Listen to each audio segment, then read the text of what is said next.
ya. Ini untuk external use case gitu ya. Kita tahu bahwa kalau kita breakdown ke dalam beberapa journey gitu ya, purchase, suatu journey purchase gitu ya, itu kan selalu dimulai dengan purchase dan post purchase gitu ya. Decide where to start gitu ya. Bisa mulai dari pre purchase gitu ya. Kita mau improve CX di stage pre purchase gitu, itu bisa gitu ya. Bisa juga mulai di stage purchase gitu ya. Tapi kalau mulai dari tengah-tengah mungkin akan agak kurang relevan gitu ya. Biasanya kalau di purchase itu udah include juga di stage pre-purchase-nya juga. Nah, atau mungkin kita bisa mulai langsung dari yang post purchase gitu. Post purchase berarti kurang lebih CS gitu ya, atau support gitu ya. Nampaknya touch point yang perlu dipikirkan itu adalah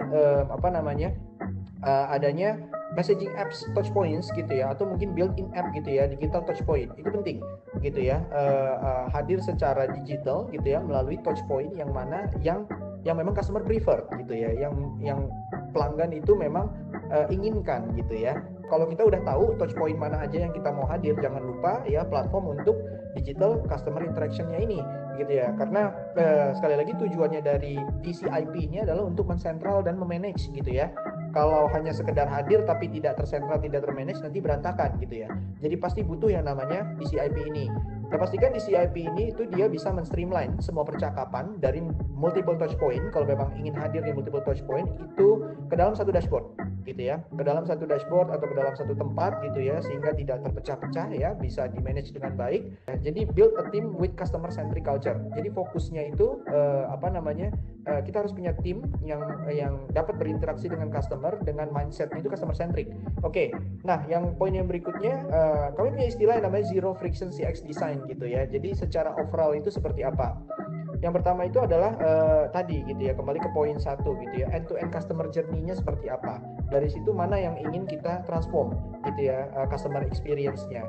Nah, setelah kita tahu gitu ya, end to end customer journey-nya gitu ya, dengan goal akhirnya sebenarnya semua stage dari journey tersebut gitu ya, itu bisa kita transform walaupun mungkin kita mulainya itu adalah stage by stage gitu. Nah, setelah kita tahu gitu ya journey-nya ya, extend to the other digital capability to improve the CX gitu ya. Kalau kita tadi sudah hadirkan touch point, kita sudah punya digital interaction customer platform-nya gitu ya, DCIP-nya, kita mulai memikirkan gitu ya, bisa nggak kalau misalkan kita integrasi gitu ya dengan mekanisme payment system gitu ya, atau mungkin payment gateway gitu ya, atau mungkin sistem-sistem lainnya yang berkaitan dengan payment gitu ya, sehingga journey-nya komplit nih kalau kita bicara purchase gitu ya, dari pre sampai purchase-nya gitu bisa kita lakukan ya secara conversational. Lalu berikutnya juga perlu dipikirkan juga gitu ya, kalau kita sudah ada touch point, sudah ada tempat interaksinya, sekarang tempat kita untuk mensentralkan semua knowledge about customer gitu ya, baik itu personal information maupun transaction informationnya gitu ya, melalui customer relationship management tadi, CRM gitu. Dan pastikan customer interaction platformnya terintegrasi ya dengan CRM-nya, tidak berdiri sendiri-sendiri gitu. Agar apa? Agar efisien datanya, seperti itu. Nah, mungkin terakhir nanti juga bisa dipikirkan apakah dibutuhkan untuk video call interaction.